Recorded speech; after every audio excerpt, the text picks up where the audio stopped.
Scorpios, welcome to your weekly reading for the period of May 3rd to May 9th. If it resonates, consider a personal reading. Just send me an email or a DM and we can certainly set that up. Otherwise, let's get to your reading and see what's going on. Holy Spirit, angels, divine guides, universe, can you please provide your truth, your wisdom, your clarity, and your insight for Scorpios for the period of May 3rd to May 9th? Any messages you have to help Scorpios reach their higher ground, become closer to universe and closer to divine will be greatly appreciated, and we thank you. What do you see? What do they need to know? Scorpios, May 3rd to May 9th.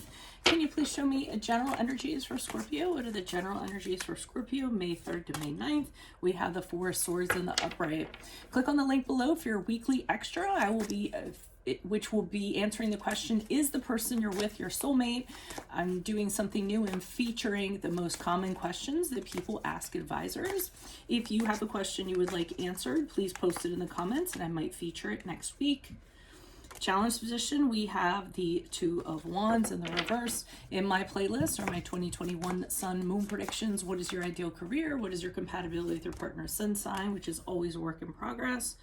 We have the Page of Wands in the upright, and for the advice position, ask me a question on Instant Go. Check me out on Facebook, Instagram, and TikTok. Like, share, subscribe, and or donate. Otherwise, we're going to end on the Five of Cups in reversed.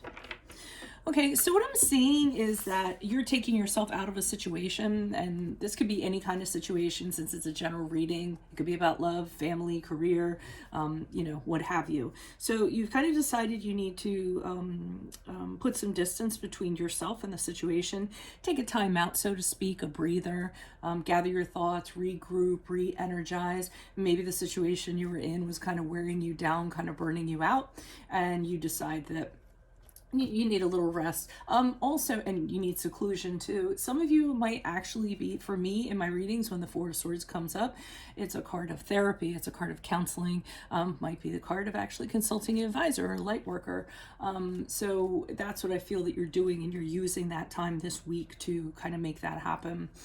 And in challenge position, I think the reason why you're doing this is if it's in regards to, a situation or a person, you aren't trusting the situation, you aren't sure of it, you're not sure of how it's going to play out, you don't necessarily know how you can move forward or how you can plan things.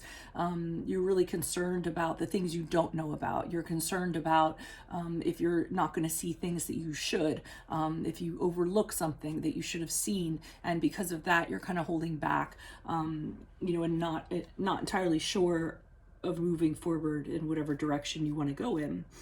Now, the advice position is the Page of Wands in the upright. So that's really calling for you to have a really fresh outlook, maybe not get caught so much up in the minutia I'm getting. The Page of Wands is about inspiration and new ideas and change, change that is passionate change.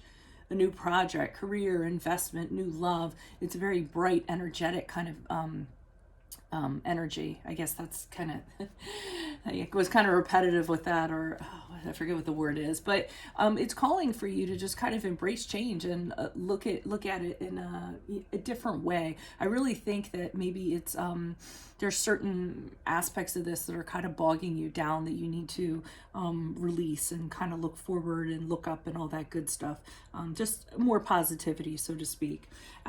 As you move forward, we have the Five of Cups in reverse, which indicates to me after this week, you're actually going to come out of this. The Five of Cups is when you, move out of a situation, move on from a situation. You're no longer kind of struggling with it. You're starting to feel like things are falling in the right place, feel very good about the situation, the other person, good about yourself, what have you. And it almost seems like everything's going to right itself after this week. So let's see what the clarifiers have to say. Why are these cards before me for Scorpio for the period of May 3rd to May 9th? What do you see? What do they need to know?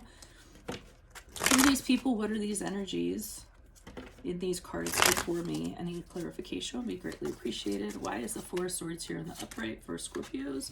We have the Knight of Pentacles in the upright. So during this period of downtime that you're having, you're going to be kind of strategizing, figuring out how you're going to be moving forward.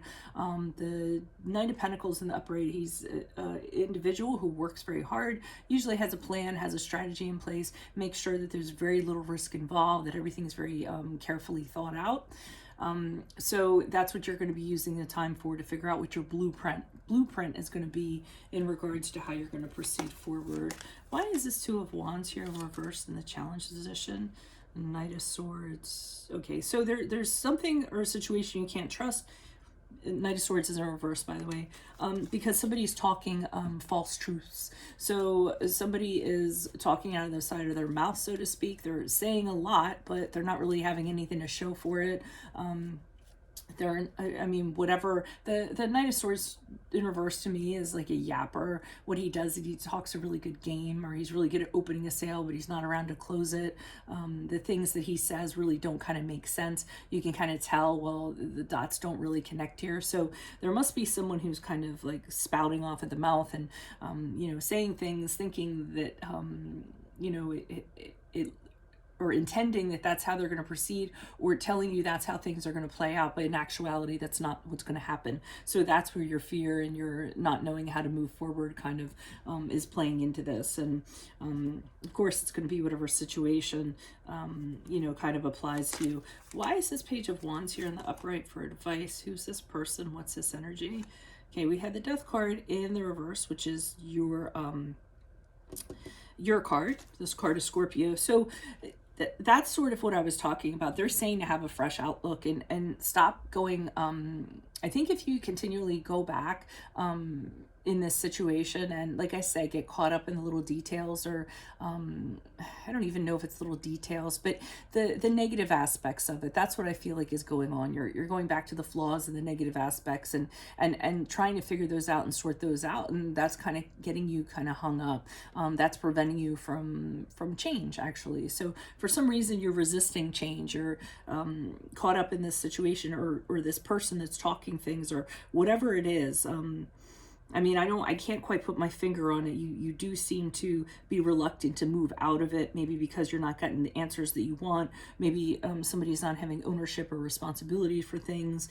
Maybe there's some, things that are being hidden to you that you would like to know more about, but whatever. And you all have that detective kind of side to you too. So, it could be something troublesome to you. And I feel like the Page of Wands is here, like, that doesn't concern you anymore. What concerns you is moving forward, and having change. You don't need to kind of continually get caught up in the trappings of whatever this is, so to speak. Why is this Five of Cups here in reverse for Scorpios? Who's this person? What's this energy? Yeah, once you kind of let go of it, you're going to move on, be very prosperous, be very able to actually build something that's worthwhile, build something that's very long lasting. The Ten of Pentacles to me is solidity, it's financial security, it's stability, it's building assets, building an inheritance, building property. It's committing to something for the long term, whether it's a mature relationship or otherwise. So, just try not to get too caught up in whatever this you're doing. I think taking a break is good, and I think thinking things out on how it's going to be handled is good, but just don't kind of do it to the point where it's preventing you from moving out of it to get to this Ten of Pentacles here, I guess is the best way I can kind of sum it up. So that is what I have for you all. If it resonates, consider a personal reading. Just send me an email or a DM. Make sure you click on the link below for your weekly extra, which will be answering the question, is the person you're with your soulmate? And I'm going to be featuring one question a week that is the most popular question asked by advisors. If you have a question you'd like to be featured, post it up in the comments. In my playlist, 2021 Sun Moon Predictions. What is your ideal career based on your midheaven? What is your compatibility with your partner's sun sign? Ask me a question on Instant. Go check me on Facebook, Instagram, and TikTok. Like, share, subscribe, or donate. Otherwise, I'll see you in the Vimeo. Adios from Veronica Garnett. Bye.